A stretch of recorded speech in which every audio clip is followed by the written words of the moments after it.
그런 걸 하고 나니까 매출이 확실히 오르던가요? 네, 맞아요. 어느 정도나 올라요? 하루에 매출이 10만 원이었던 적도 있어요. 그랬는데 하루에 매출을 100만 원까지 올린 적이 있습니다.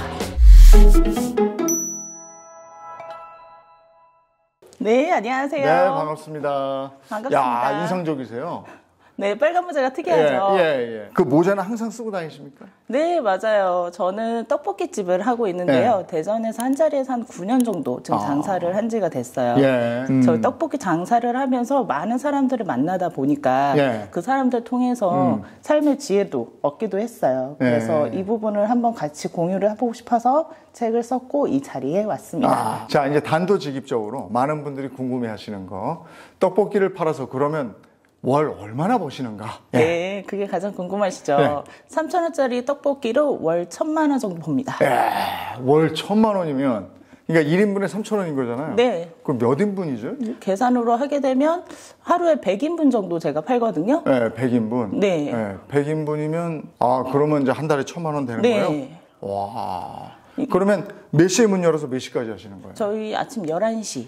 11시. 오픈해서 밤 10시까지. 근데 언제가 제일 잘 돼요? 몇 시쯤? 저녁 때 가장 많이 잘 돼요. 이제 직장 끝나고요? 아니면 떡볶이는 학교 끝나고 아닌가 원래? 네, 그래서 애들 근처에 고등학교가 있어가지고요. 야자 들어가기 전에 제일 많이 먹고요. 야간 자율학습 그 직전에 애들 떡볶이 먹고 들어가는군요. 네, 그때가 제일 바빠요. 그 도요사님만의 특별한 비법이 있습니까?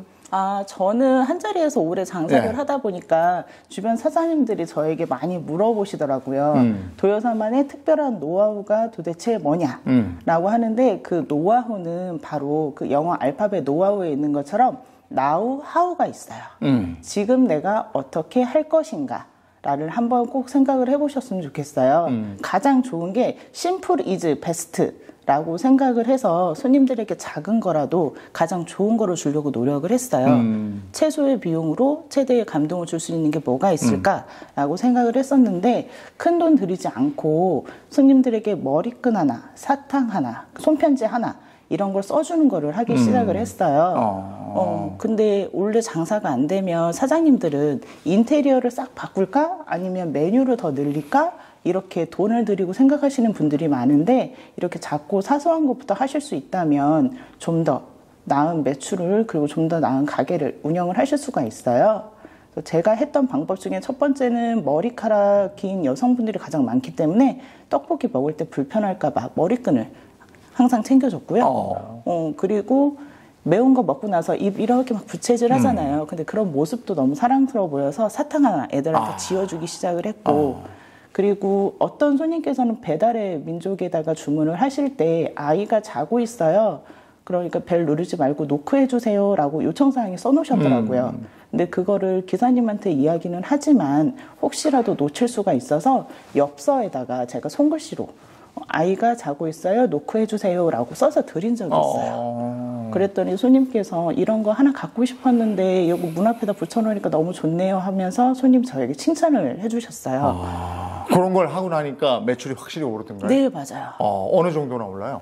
제가 기존에 했던 하루에 매출이 10만 원이었던 적도 있어요. 그랬는데 하루에 매출을 100만 원까지 올린 적이 있습니다. 하루에 매출이 100만 원이면 훨씬 더 버시는 건데 열흘이면 1,000만 원, 그쵸. 한 달이면 한 2, 3천, 그쵸. 거기다 경비제 하면 1,000만 원 더 버시는구나. 그러게 항상 그렇게 벌면 좋겠지만 근데 코로나 때 많은 자영업자들이 너무너무 힘들었잖아요. 네. 지금 떡볶이를 9년째 하신다니까 중간에 부침이 있었을 테고 네. 코로나 때 굉장히 힘드셨을 텐데. 맞아요. 네. 저뿐만 아니라 아마 많은 사장님들이 힘드셨을 거예요. 근데 그때 저도 더 빨리 돈을 벌고 싶은 욕심에 가상화폐를 한 적이 있었어요. 그랬군요. 네. 그리고 제가 원래는 떡볶이집을 하기 전에 은행을 다녔었어요. 그래서 은행을 좀 다녀서 돈을 좀 안다고 제가 뭐 차트도 볼 줄 알고 환율도 볼 줄 안다고 가상화폐를 하기 시작을 했던 거죠. 아이고. 요즘에 가상화폐 얘기 뉴스만 틀면 나오던데. 그쵸. 그렇게 좀 버시지. 그러니까요. 근데 지금 혹시라도 그런 분들도 있을 것 같아서 저도 먼저 용기를 내서 이야기를 하게 됐는데요. 처음부터 그렇게 큰 돈을 날렸던 거는 아니고 10만 원 넣으니까 한 2만 원 정도 벌더라고요. 20%면 좋죠. 네. 그래서 그러니까 1,000만 원 넣으면 200만 원이 되겠네. 단순 계산으로 그렇죠. 네네. 네. 그래서 한 달 월급치가 되겠다라는 생각으로 겁도 없이 대출을 끌어다가 5천만 원을 넣게 됩니다. 5, 20, 그럼 1,000만 원 벌 요량으로. 네. 그리고 그게 좀 더 커지면 1억이 될 줄 알았어요. 네. 그랬는데 제 기대하고는 달리 한두 달 만에 0이 사라지는 허망한 기적이 있었어요. 5천만 원이 500만 원이 됐어요. 이야. 아침마다 연체, 독촉, 시달리는 문자하고 전화하며 정말 눈뜨기가 싫었어요. 이 빌려서 투자한 거니까. 네, 그 돈이 제 돈이 아니었고 아파트 담보대출을 받았던 거여서 전세를 내준 집이었기 때문에 저 하나로 인해서 많은 사람들이 피해를. 그래서 정말로 통장이 쪼그라들고 제 목구멍 타들어가고 정말 죽고 싶었어요. 그래서 어느 날 제가 이번 생은 잘못 살았다라는 생각이 들어서 높은 곳에 올라가서 신발을 벗은 적이 있었습니다. 근데 그때 엄마한테 전화 한 통화를 받았어요. 근데 엄마가 제 목소리를 듣더니 무슨 일 있어? 라고 물어보더라고요. 근데 아니야, 아무 일 없어 라고 얘기는 했는데 엄마 뱃속으로 낳은 딸이라 잘 아는지 무슨 일 있네 라고 하더라고요. 그리고 혹시 너 잘못되면 엄마도 따라 죽는다? 라고 하더라고요. 이게 너도 잘못되면 따라 죽는다라는 말에서 탁 걸려서 제가 정신을 차리게 됐는데 그게 따라 죽는다는 말이 아니라 너도 잘못되면이라는 말이었어요. 이게 저하고 똑같이 생활고와 그리고 나라 탓 그리고 뭐 세상 탓 하면서 스스로 제 남동생이 8년 전에 목숨을 끊었기 때문에. 그래요? 근데 저도 힘든 시절이 오니까 남동생하고 똑같은 짓을 하고 있더라고요. 그래서 나까지 잘못되면 이건 정말 엄마한테 가슴이 한이 되겠다 라는 생각이 들어서 안 되겠다. 다시 붙들고 살아야겠다라는 생각을 들었는데 그때 엄마가 저에게 해준 말이 있었어요. 사람은 사는 게 아니야. 사람은 살아내는 거야. 라고 말씀을 하시더라고요. 우리 부모들이 아마도 잘 살고 돈 많이 벌고 하는 것보다 정말로 그냥 어떻게든 살아낼 것. 이게 엄마의 바람이었던 것 같아요. 그래서 이제 어떻게든 살아내고 그 살아내는 힘으로 다시 일어나게 됐고요. 그거와 같이 장사를 하고 있었기 때문에 돈은 잃었지만 나는 돈을 벌 수 있는 가게가 있어. 가게에서 한 달에 1,000만 원 벌면 돼. 라는 마음으로 다시 일어났고요. 그래서 장사를 하는 것이 아니라 장사를 해내는 것. 그것을 꼭 보여드리고 싶어서 이 자리에 함께 하게 됐습니다. 그러면 그 생각의 전환이 있기 전에 그때도 1,000만 원 벌고 이랬던 건 아닌데. 그럼요. 그 죽음의 문턱까지 갔다 와서 생각을 바꾼 이후에 맞습니다. 다시 내 일을 더 열심히 사랑하게 되고 그 다음에 월 1,000만 원씩 버는 떡볶이 가게의 사장님이 되신 거네요. 네, 맞습니다. 어머님한테 선물해 주셔야 될 것 같아요. 네, 맞아요. 엊그제 안 그래도 어버이날이어서 더욱이 엄마가 그때 해줬던 말이 생각이 나더라고요. 아이고 참 잘하셨어요. 그 다음에 내 인생의 변화가 쫙 생겼고. 그렇죠. 아까 말씀하신 노하우가 나우하우 뭐 이렇게 되고 그런 삶을 사시게 된 거예요. 네, 맞습니다. 그러면 이제 그 노하우를 배우러 오는 사람들도 있겠네요. 어느 날은 제가 이제 아침마다 나를 기분 좋게 하기 위해서 캐러멜 마키아토 한 잔씩 꼭 하거든요. 그래서 그 커피숍을 갔는데 커피숍 사장님이 저를 보고 그러더라고요. 도여사, 나 가게 내놔야겠어 라고 하더라고요. 무슨 일 있어? 라고 물어봤더니 나 어제 4만 원 팔았어.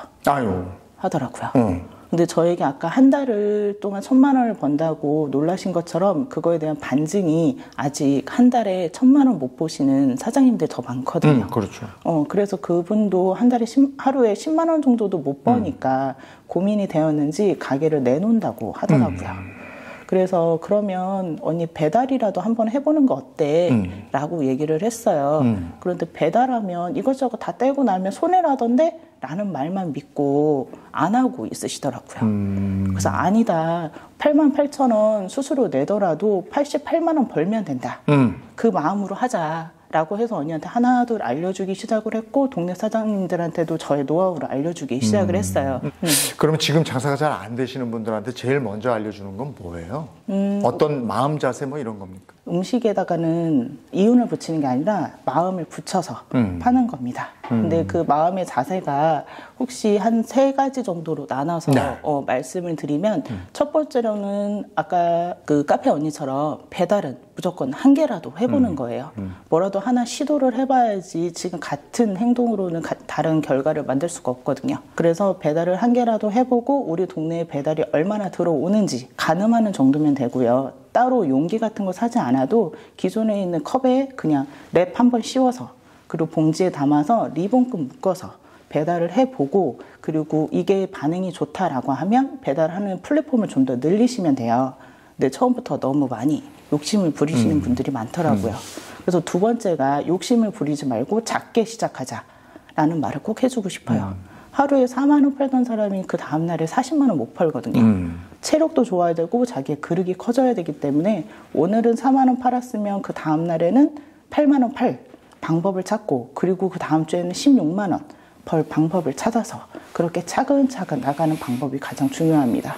그리고 세 번째로는 제가 마음이 가장 중요하다고 했던 게 그 손님에게 내가 도와주려는 마음, 뭘 하나라도 더 챙겨주려는 마음으로 하게 되면 방법은 여러 가지가 보일 거예요. 손님을 제가 연인을 기다리시지 보다 보니까 직원들은 퇴근 시간을 기다리지만 사장님들은 오픈 시간을 기다리거든요. 그래서 연인을 보듯이 제가 손님을 보기 시작하니까 머리끈 하나, 그리고 사탕 하나, 메모지 하나 이런 걸 챙겨주고 싶은 마음이 생기더라고요. 그래서 사장님들이 지금 처음 장사를 하시는 분들이시라면 한 가지라도 꼭 뭘 해보겠다라는 마음이 손님들을 좀 한 개라도 더 주고 싶고 연인을 보는 마음이었으면 좋겠다라는 생각이 있습니다. 오시는 분들에 대한 깊은 관심이네. 네. 그게 진심이 되고, 그죠? 그 9년 동안 한 자리에서 떡볶이를 파셨으니 많은 손님들이 계실 텐데 네. 그중에 기억에 남는 손님이 있습니까? 아, 네. 저희가 리뷰로 해서 손님들하고 서로 소통을 하면서 지내는 고객님이 한 분 있으신데 제가 9년 전에 장사를 했을 때부터 지금까지 단골인 손님이세요. 네, 그 분께서 맨 처음엔 제가 초보 사장이었을 때 실수도 많고 튀김 같은 것도 빠뜨리기도 했었거든요.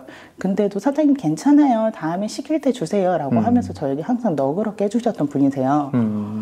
그런데 그 분이 기숙사에서 살고 계시다가 이제 다른 곳을 이사를 하시면서 저에게 소식을 또 리뷰로 전해주셨는데 제가 그 손님이 고마워서 가게에 있는 화분을 하나 선물을 해드린 적이 있었어요. 네. 개운죽이라고 운을 열어주는 대나무예요. 그래서 저도 그걸 키우면서 힘들었던 시기에 운이 좋아지긴 했거든요. 아, 그래요? 네. 그래서 그 손님에게도 좋은 일이 있었으면 좋겠다 하는 마음으로 그 화분을 하나 보내드린 적이 있었는데 그 손님이 1년이 지나서 또 연락이 왔어요. 잘 키우고 있다고. 운이 좀 왔대요? 네. 그리고 더 좋은 집으로 이사를 하셨다고 하시더라고요. 근데 이 사연을 손님이 배달의 민족에 우리 동네 사장님 응원하기라는 그 캠페인에 응모하신 적이 있대요. 그래서 거기서 1등을 해서 정말 우리 동네 사장님을 응원하기 위해서 꽃바구니하고요 상품권하고 왔더라고요. 그래서 그 손님 덕분에 저도 장사하기 잘했다 이런 마음이 들었고요. 친구처럼 지내고 계시는 손님이 있으세요. 그렇군요. 네.